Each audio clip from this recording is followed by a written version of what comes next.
Well, Russian President Vladimir Putin is justifying Russia's actions in Ukraine by invoking the exploits of Peter the Great, specifically the Russian monarch's 18th century war with Sweden. On Thursday, Putin argued Peter the Great was not conquering, just taking back what rightfully belonged to Russia.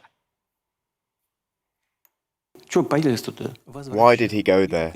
He went there to take it back and strengthen it. That's what he was doing.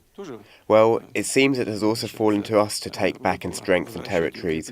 And if we take these basic values as fundamental to our existence, we will prevail in solving the issues we are facing. Well, CNN's Fred Pleitgen is in Moscow. Fred, this is a shift in rhetoric from President Putin, correct? Mm-hmm.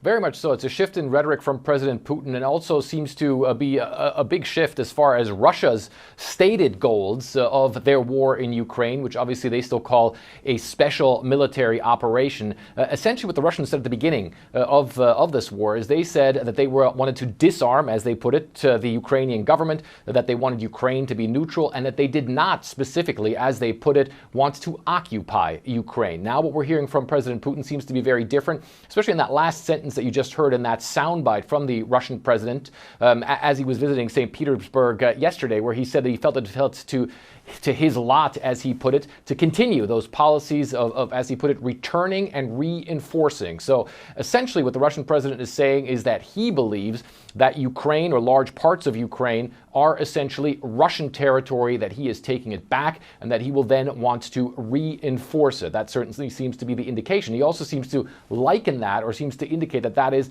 a fundamental policy now of the Russian Federation, and that is what they are trying to do there in Ukraine at this point in time. There were certain other things in that statement that certainly internationally caused a pretty big stir, because he then also made sort of a side remark to a Western region, as he put it, which today is on the territory of Estonia, which of course is a NATO member. So there are some in the international community who are asking whether or not it could stop at Ukraine, and certainly the Ukrainians blasted Vladimir Putin's statement, saying that it showed that the Russians wanted to seize that territory all along, and that it would not stop at the boundaries of Ukraine if in fact the Russians are successful in Ukraine. So certainly did cause a big international stir. And one of the other things that's also happening as well, Becky, which I think is quite important, is that a member of the Duma, of the Russian parliament, in a party that's close to Vladimir Putin, also put in a motion to essentially unrecognize the independence of Lithuania, which of course was a Soviet socialist republic during the Soviet Union.